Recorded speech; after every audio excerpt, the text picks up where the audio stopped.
My name is Myra Whitmore.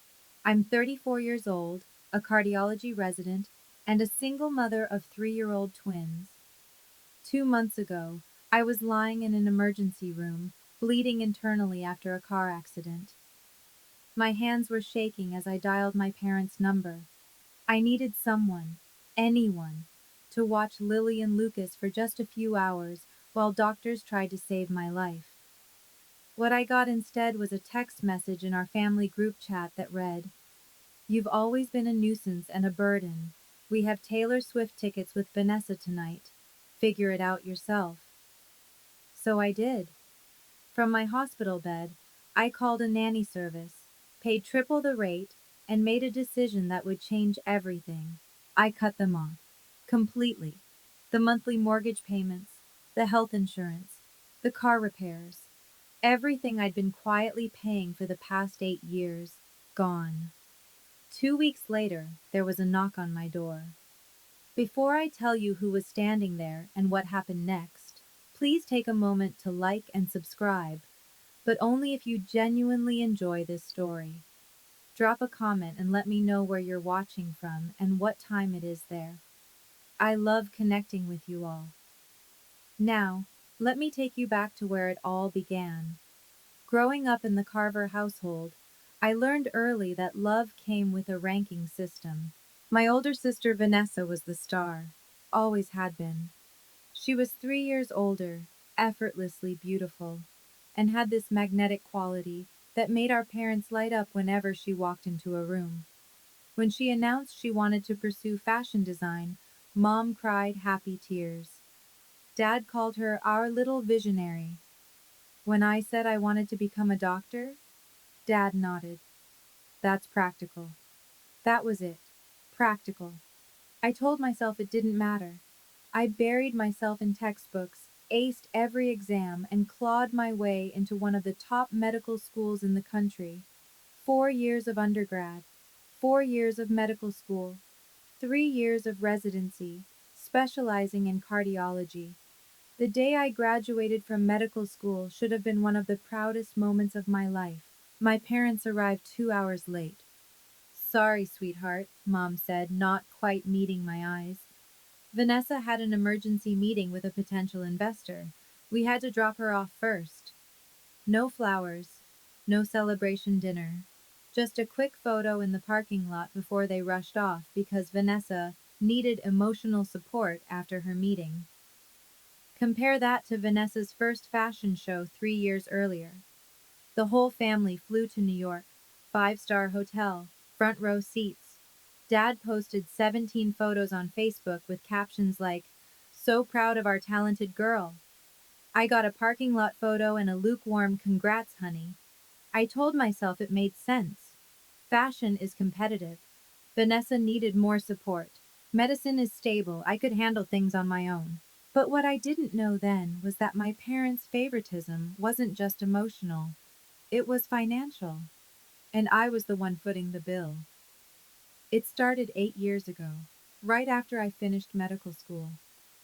Dad called me one evening, his voice tight with embarrassment. "Myra, we're in a bit of a bind. The mortgage payment is due, and things are tight this month. Could you help us out? Just this once?" Just this once. I transferred $2,400 that night without hesitation. They were my parents. Of course I would help. But just this once became every month. The mortgage, then their health insurance premiums, $800 monthly, when Dad's company dropped their coverage, then the emergencies, the car repairs, the roof leak, the new furnace. I never said no, not once. When I got pregnant with the twins and their father walked out during my 5th month, I called my parents from the hospital after a scary bleeding episode. I was terrified, alone, desperate for support. "Oh, honey, we wish we could come," Mom said. "But Vanessa is so stressed after her show in Milan. She really needs us right now." They didn't come. Not for the birth. Not for the first month when I was barely sleeping, nursing two newborns while studying for my board exams. But the automatic transfers kept going out. 2,400 for the mortgage, 800 for insurance, whatever else they needed. I kept a spreadsheet. I don't know why. Maybe some part of me needed to see it in black and white. The numbers were staggering. 8 years, $320,000, give or take. I never asked for gratitude. I never expected a parade. But I also never expected to be called a burden by the people I'd been carrying for almost a decade. That reckoning was coming. I just didn't know it yet. The accident happened on a Tuesday evening. I was driving home after a 16-hour shift. My eyes were heavy, but I was alert enough. The light turned green. I pulled into the intersection. I never saw the truck. It ran the red light doing 50. The impact hit my driver's side door. Glass exploded. Metal screamed. The world spun, then went black. I woke up in an ambulance, pain searing through my abdomen. A familiar face hovered above me. Myra? Myra, can you hear me? Can you Marcus Smith, emergency physician at my hospital. We'd worked together for 2 years. Marcus? My voice came out wrong, weak. What's happening? You were in an accident. We're taking you in now. Possible internal bleeding. You're going to need surgery. Surgery. The word hit me like a second collision. My kids. I grabbed his arm. Lily and Lucas. They're with the babysitter. She leaves at 8. Marcus checked his watch. It's 7:15. 45 minutes. I had 45 minutes to find someone to watch my children while doctors cut me open. I fumbled for my phone with shaking hands. Blood smeared across the screen as I pulled up my parents' number. It rang 4 times. Myra? Dad's voice was impatient. We're about to leave. What is it? Dad, I need help. The words tumbled out between gasps of pain. I was in an accident. I'm being taken to the hospital. Surgery. Please, I need you and Mom to watch the twins, just for a few hours. Silence on the line. Then, hold on. I heard muffled voices. My mother's tone, sharp and annoyed. Vanessa's laugh in the background. The line went quiet. Then my phone buzzed with a text notification. Family group chat. The message was from my mother. Myra, you've always been a nuisance and a burden. We have Taylor Swift tickets with Vanessa tonight. We've been planning this for months. Figure it out yourself. I read it twice, 3 times. The words didn't change. A second message appeared. From Dad. You're a doctor. You're used to hospitals. Don't make this into a bigger deal than it needs to be. Then Vanessa. Not words. Just a laughing emoji. That was it. That was all I was worth to them.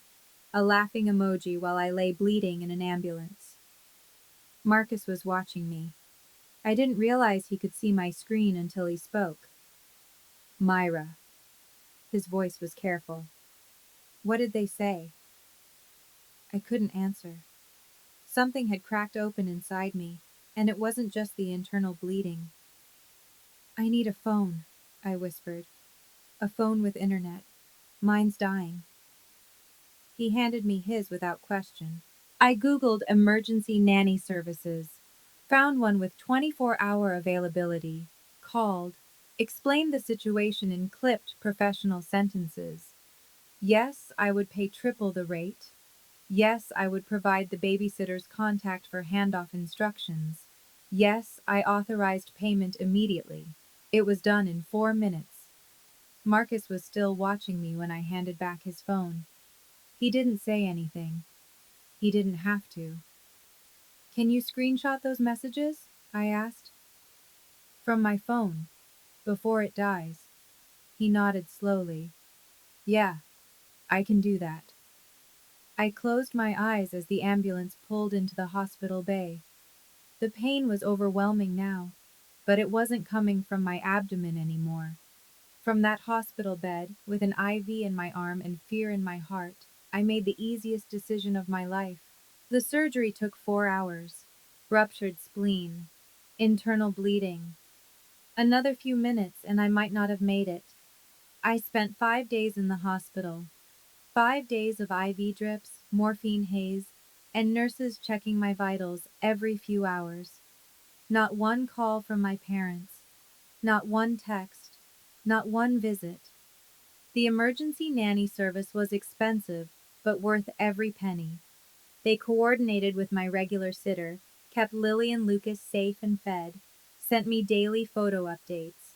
Strangers took better care of my situation than my own family. On day 3, I asked the nurse for my laptop. "Are you sure you're up for it?" she asked. "You should be resting." "I need to take care of something." My hands were steady as I logged into my banking app.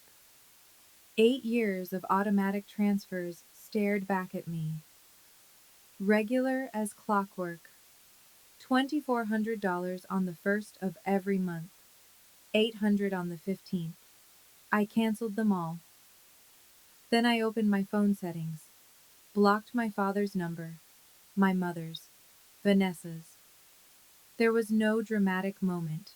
No tears. No second guessing. It felt like setting down a weight I'd been carrying so long I'd forgotten it was there. Marcus stopped by later that afternoon. He'd checked on me every day, bringing coffee and quiet company. "How are you feeling?" he asked. I looked up at him, and for the first time in years I told the truth. "Better. For the first time in 8 years I actually feel better." He didn't push for details. He just nodded, like he understood. I knew the fallout was coming. My parents would notice the missing money. They would rage and cry and demand explanations. But I didn't expect what came next. 2 weeks after my surgery, I was finally home, moving slowly, still sore, but alive. It was a Saturday morning. I was making pancakes for Lily and Lucas, their favorite weekend treat. The kitchen smelled like butter and maple syrup. Lucas was trying to stack his toy blocks. Lily was helping by knocking them down. Then came the knock. 3 sharp raps on my front door. I wiped my hands on a dish towel, my heart rate spiking. If it was my parents, I wasn't ready. I didn't know if I'd ever be ready. I looked through the peephole, and my breath caught. Standing on my doorstep was a tall man in his 70s.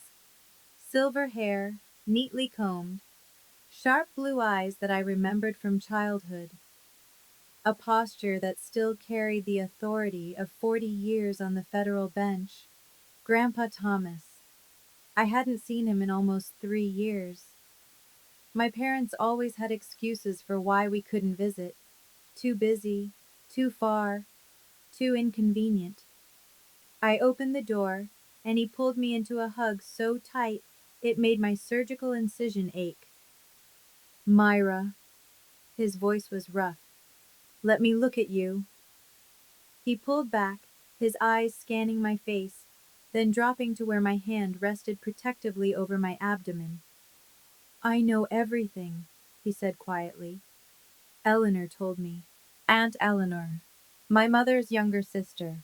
The only person in the family who'd ever openly questioned how my parents treated me. "Grandpa, don't." He held up a hand. "You don't need to explain anything. But I do need you to come somewhere with me." He reached into his jacket and pulled out an envelope. Cream-colored, elegant, formal, an invitation. "My 70th birthday party, next Saturday. The whole family will be there." His eyes met mine. "And I have some things that need to be said."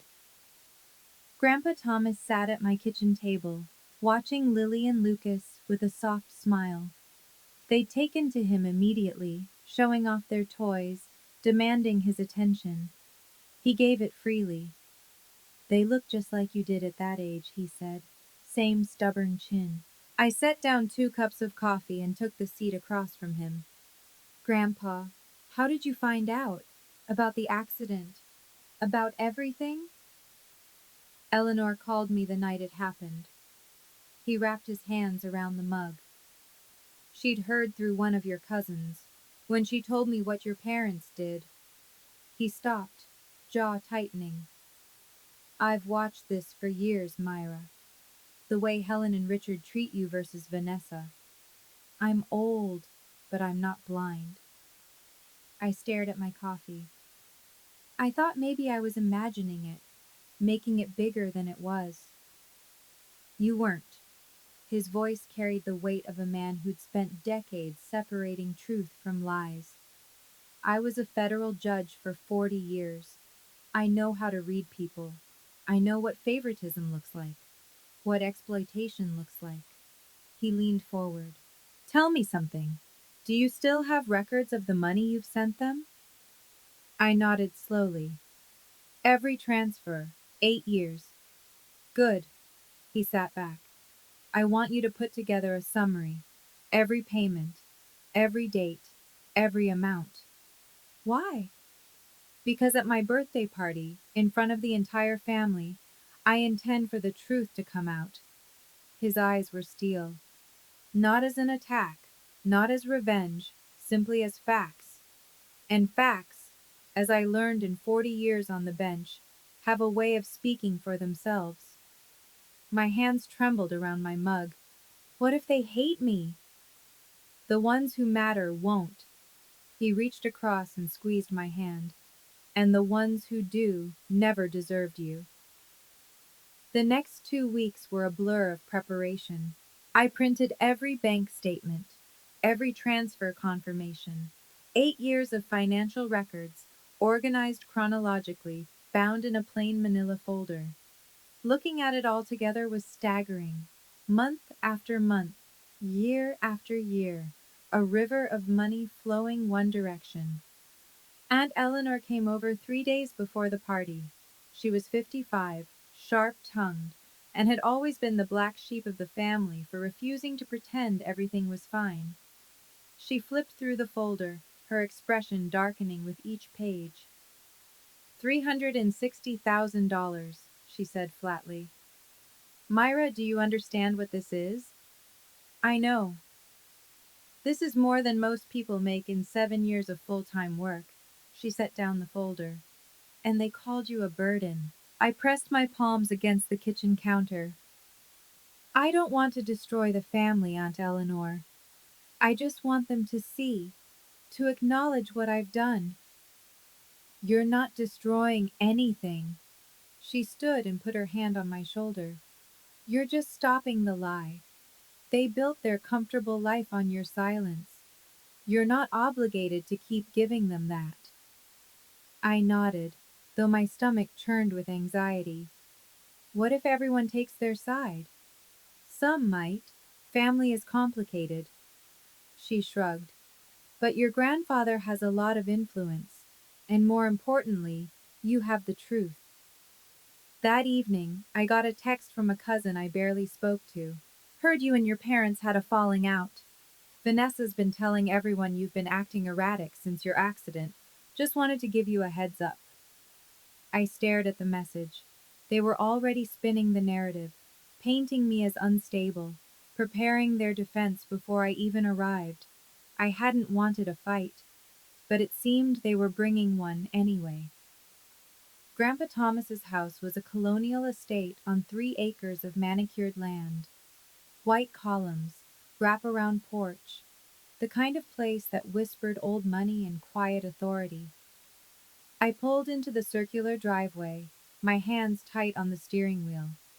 Lily and Lucas were in their car seats, chattering about the big house and the balloons they could see through the windows. More than 40 cars lined the property. The whole family was here.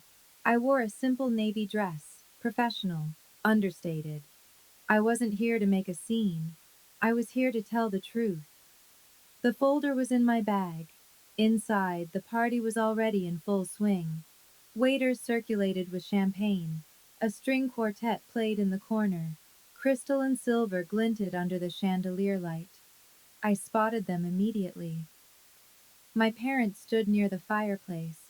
Dad in his best suit, looking distinguished. Mom in a cream-colored dress, laughing at something someone said. They saw me at the same moment. Mom's laugh died. Dad's face went rigid. For a long moment, none of us moved. Then Vanessa appeared. My sister glided over in a designer dress that probably cost more than my monthly student loan payment. Her smile was perfect. Her eyes were ice. "Oh, Myra." She air-kissed my cheek. "You made it. We heard about your accident. Nothing too serious, I hope?" I met her gaze steadily. "A ruptured spleen and internal bleeding. I almost died." Her smile flickered. "Mom said it was just a fender bender." "Mom wasn't there." I shifted Lucas to my other hip. "None of you were." Vanessa's composure cracked for just a second. Then she recovered, patting my arm with false sympathy. "Well, you look fine now. That's what matters." She drifted away, but I felt the first rumble of thunder.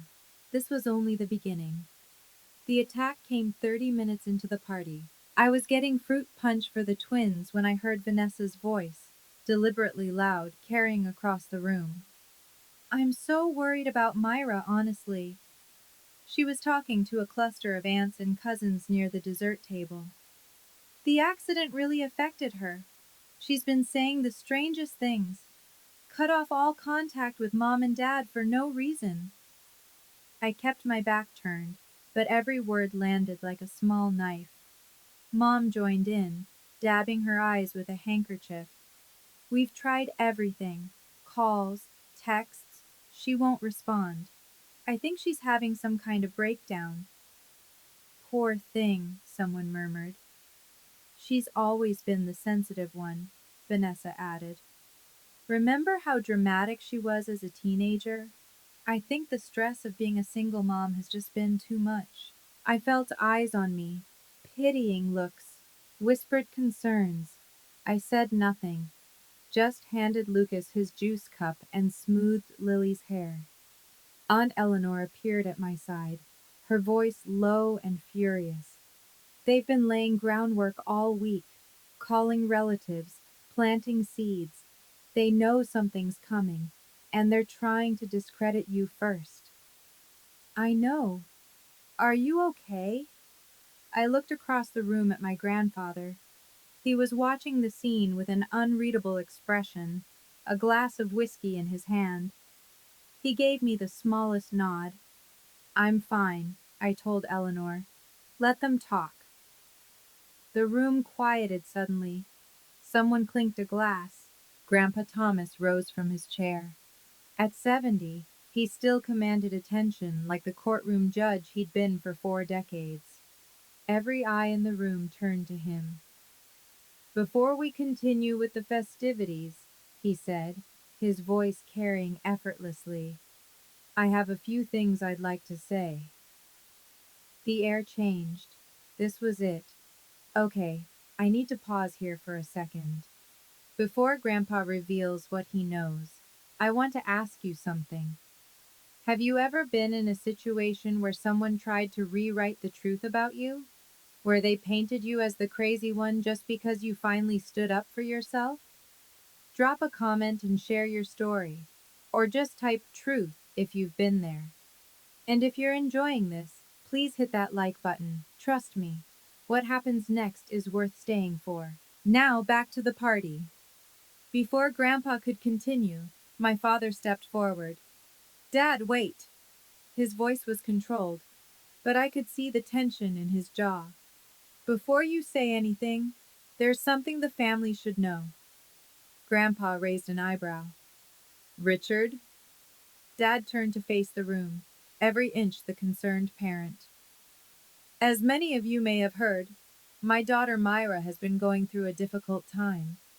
He gestured toward me with a sad smile. "After her accident, she's been confused, distant. She's cut off contact with her mother and me completely." Mom stepped up beside him, still clutching that handkerchief. "We've only ever wanted the best for her," she said, her voice trembling. "But she's been spreading terrible lies about us, saying we abandoned her. That we don't love her. The room was silent. I felt 40 pairs of eyes boring into me. We've tried to be patient, Dad continued, but it's been heartbreaking. We gave that girl everything. Everything. Vanessa added her piece from across the room. She's even been claiming we refused to help her during her accident, which is absolutely not true. There must be some kind of misunderstanding. Someone near me let out a sympathetic murmur. The poor things. I stood frozen. Lily had buried her face in my neck, sensing the tension. Myra! An aunt I barely knew approached me. Honey, is everything okay? Your parents are so worried about you. I opened my mouth to respond, but no words came. Then Grandpa Thomas's voice cut through the room like a gavel. Are you finished, Richard? The question was quiet, mild even, but every person in that room heard the steel underneath. Dad's confident expression faltered. I just thought the family should know. The family should know the truth, Grandpa interrupted, and I intend to give it to them. Grandpa Thomas walked to the center of the room. His gait was measured, deliberate, the walk of a man who had presided over hundreds of cases and never once lost control of his courtroom. I've listened to your concerns, Richard, he said. Helen, Vanessa, you've painted a very clear picture of a troubled young woman who's turned against her loving family. He paused, letting the words hang. Now, I'd like to ask some questions. Dad shifted uncomfortably. Dad, I don't think this is the place. This is exactly the place. Grandpa's voice didn't rise, but it hardened. This is family, and families should know the truth about each other.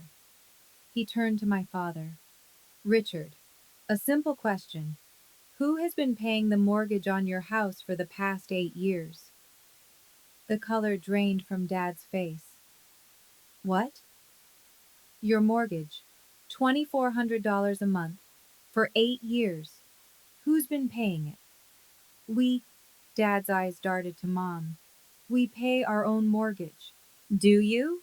Grandpa reached into his jacket pocket and pulled out a folder. My folder. Because I have here a complete record of bank transfers from Myra's account to your mortgage company every month for 96 consecutive months. A murmur rippled through the room.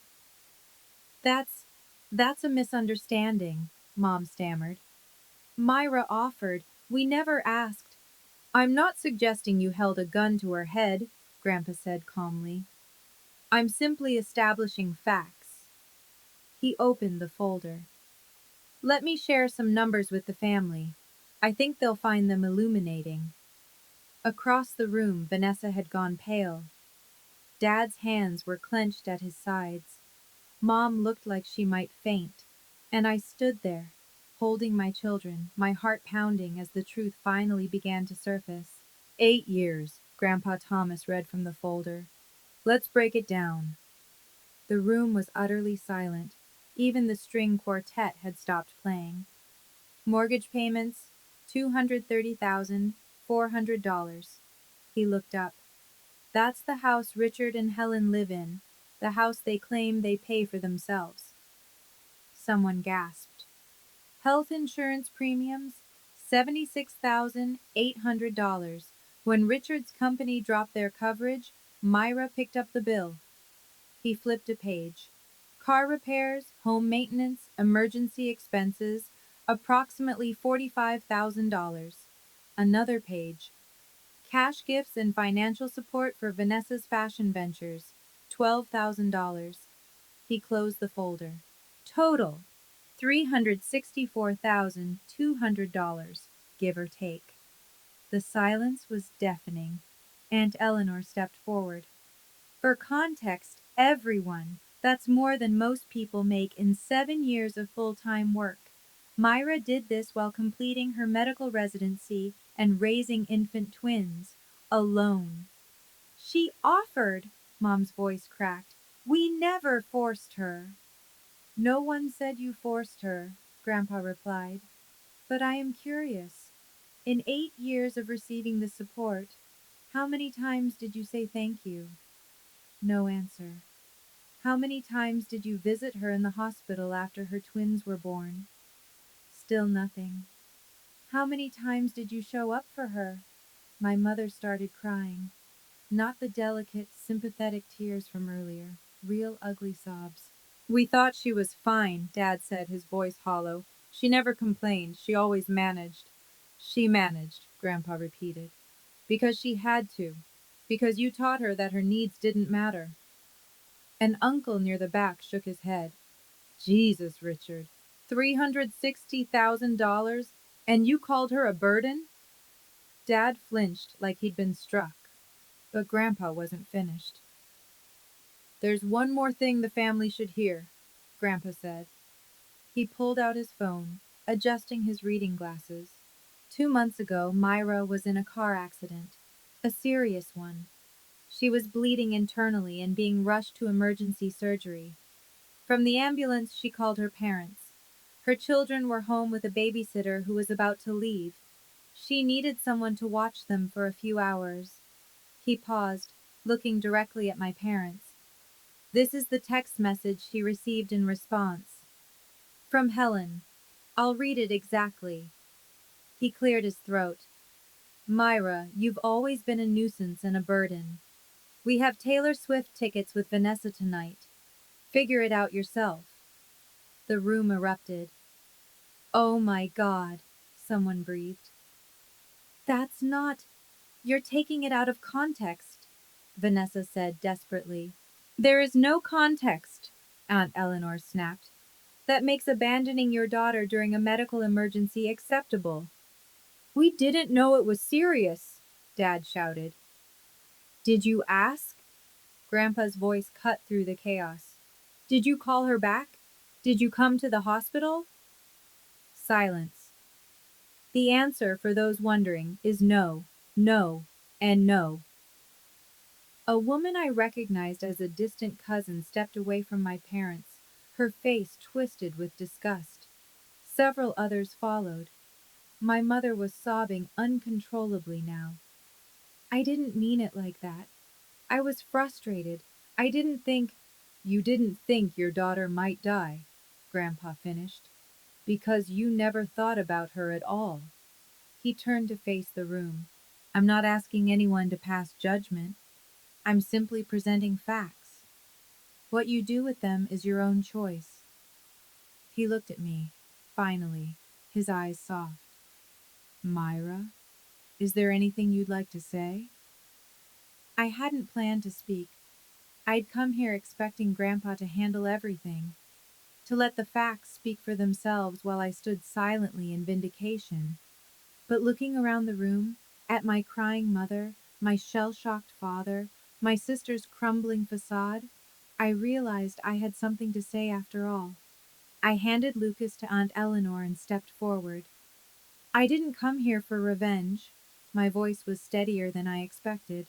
I came here because Grandpa invited me, and because for 34 years I've been living with a version of my family that wasn't real, a version where I was the strong one, the reliable one, the one who didn't need anything.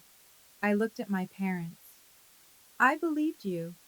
When you said Vanessa needed more support because her industry was harder, when you said I could handle things on my own, I believed you, and I tried to be what you needed me to be.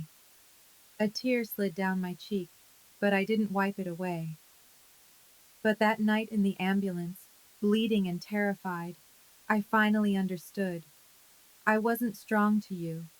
I was convenient. I wasn't reliable. I was exploitable. And no matter how much I gave, it would never be enough to make you see me the way you see her. Several family members had moved closer to me. An aunt touched my arm. A cousin nodded with tears in his eyes. My father started to speak. Myra, I'm not finished. He stopped. I don't hate you, I said quietly. But I can't keep pretending this is okay. I can't keep buying love that should have been free. An uncle across the room turned to my father. How could you, Richard? This whole time, you've been living off your daughter while treating her like nothing. The room was turning. I could feel it. So what now? Dad's voice was desperate. You've humiliated us in front of the whole family. Are you happy? I shook my head slowly. I'm not happy, Dad. None of this makes me happy. I took a breath. But I'm also not sorry. Because this isn't about humiliation. It's about honesty. For the first time in 8 years, our family knows the truth. Not your version, not Vanessa's spin, the truth. Vanessa tried once more. This is ridiculous. You're acting like we're monsters. We're your family. Families help each other. You're right. I turned to face her. Families do help each other. So where were you when I was pregnant and alone? Where were you when I was raising newborns while studying for boards? Where were you when I was bleeding out in an ambulance? She had no answer. I looked back at my parents. From now on, I won't be sending money. Not because I can't afford it, but because financial support should be a gift, not an obligation. And it should flow both ways in a family that actually cares about each other. My mother reached toward me. Myra, please. I'm also not cutting you off forever, I continued. But I need space, real space. Not a few weeks of guilt tripping followed by everything going back to normal. I need you to actually think about what you've done. And if someday you can acknowledge it, really acknowledge it, maybe we can rebuild something. I took Lucas back from Aunt Eleanor, but I won't hold my breath. A great aunt approached me, taking my hands in her weathered ones. I'm so sorry, sweetheart. I had no idea. All these years I thought you were the one who had it easy. I know, I said softly. Everyone did. That's how it was supposed to look. All right. I want to check in with you again. That moment when I finally said those words, when I chose myself for the first time, did it resonate with you? I know so many of us have been taught that family means sacrifice, no matter what. But here's the thing. Boundaries aren't betrayal. Saying no isn't selfish. Type boundaries in the comments if you agree. And if you know someone who needs to hear this story, share it with them. Now, let's see what happened in the aftermath. My parents left the party early. No one stopped them. No one said goodbye. Dad helped Mom to the car while she sobbed into his shoulder. Vanessa followed with her head down, refusing to make eye contact with anyone. The silence they left behind was heavy, but not uncomfortable, more like the quiet after a storm passes. In the days that followed, the fallout was swift. My phone buzzed constantly with messages from relatives. Cousins I'd barely spoken to in years reached out to apologize. Aunts and uncles who'd always believed my parents' narrative of the perfect family were reevaluating everything. I always thought you were the difficult one, Cousin Rachel texted me. Vanessa made it sound like you pulled away for no reason. I'm so sorry I believed her. The family group chat, the one where I'd received that devastating message, went silent. Then it was deleted entirely. More significantly, my parents found themselves quietly excluded from family gatherings. When my cousin Michael had his 40th birthday 3 weeks later, they weren't invited. When Aunt Eleanor hosted Easter brunch, their names weren't on the list. No one made a formal announcement. No one declared sides. They simply stopped being welcome. My mother called me from a new number 2 weeks after the party. I let it go to voicemail. Myra, please, we need to talk. This has all been blown out of proportion. Your father is devastated. I'm devastated. Can't we just move past this? I listened to it once, then I deleted it. Forgiveness wasn't a reset button. I knew that now. It was a release, for me, not for them. And I wasn't ready to release anything yet. But the financial consequences? Those were just beginning. 3 months after the party, I got a call from Aunt Eleanor. They're selling the house. I set down my coffee cup. What? Your parents. They put the house on the market last week. Word is they couldn't keep up with the mortgage payments. I should have felt something. Satisfaction. Vindication. Maybe even guilt. Instead, I just felt tired. Where will they go? Your Uncle Frank is letting them stay in his guest house temporarily. Eleanor paused. He made it very clear it's conditional. They need to get jobs, real jobs, not just waiting for someone else to bail them out. Jobs. My parents hadn't worked full time in years. Dad took early retirement at 55. Mom had never worked outside the home. They'd been living off my money, and they hadn't even realized how dependent they'd become. What about Vanessa? Can't she help? Eleanor laughed. It wasn't kind. Vanessa's been drowning since her divorce. Word got out about the party. Someone in the family knows someone in fashion. She lost a major design contract. Last I heard, she's waitressing part-time. I stared out my kitchen window at Lily and Lucas playing in the backyard. I don't want them to suffer, I said quietly. I know you don't, sweetheart. That's because you're a good person. Eleanor's voice softened. But they didn't suffer for 8 years because you were supporting them. They didn't grow. They didn't learn. You stopping wasn't cruel. It was necessary. She was right. I knew she was right. That evening, I sat down with my new budget. The $3,200 I used to send my parents every month now went into a college fund for the twins. They'd never worry about student loans. They'd never carry someone else's burden the way I had. That felt like justice enough. The call came on a Tuesday night, 6 months after Grandpa's party. I was putting the twins to bed when my phone lit up with an unknown number. Normally I'd ignore it, but something made me answer. Myra? Vanessa's voice was different, smaller. The polished confidence that had always defined her was gone. Vanessa.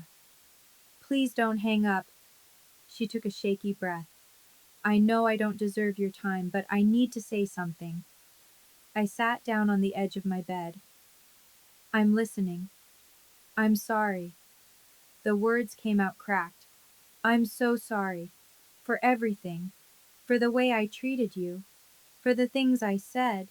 For laughing at that text message when you were... Her voice broke. When you were dying, I laughed. What kind of person does that? I waited. I didn't know, she continued. About the money. Not all of it. I knew Mom and Dad were struggling, but I thought they were managing. I didn't realize it was you. For 8 years, Myra. How did I not know? Did you ever ask? Silence. No, she whispered. I didn't, because I didn't want to know. I liked being the favorite. I liked that everything came easy for me. She laughed bitterly. Nothing's easy anymore. I heard about the contract. Yeah, turns out your reputation matters in this industry. Funny how that works. We sat in silence for a moment. I'm not asking for money, she finally said, or forgiveness. I just wanted you to know that I see it now. What I was. What Mom and Dad did. I see all of it. I took a deep breath. Then start from there. Stand on your own feet. Be better. Yeah. Her voice was thick with tears. I'm trying. Good. I hung up. And for the first time I felt something like hope. 6 months after that call, 1 year after the accident that changed everything, I stood in my new apartment watching the sun set through the windows. It wasn't big. 2 bedrooms, 1 bathroom, a small kitchen. But it was 5 minutes from the hospital in a good school district. And most importantly, it was mine. No mortgage payments to parents who didn't appreciate them. No insurance premiums for people who called me a burden. Just rent, utilities, and a college fund growing steadily every month. Lily and Lucas were at Grandpa Thomas's house for the afternoon. He'd become a fixture in our lives over the past year. Every Sunday, he'd pick them up for adventures, the zoo, the park, ice cream that I pretended not to know about. They're good kids, he told me once. You're raising them right. From him, that meant everything. Aunt Eleanor had become more than family. She was a friend. We had dinner together twice a month. She'd helped me navigate the emotional aftermath of the party, of setting boundaries, of learning to prioritize myself. You know what I admire about you? She said recently. You didn't become bitter. A lot of people would have.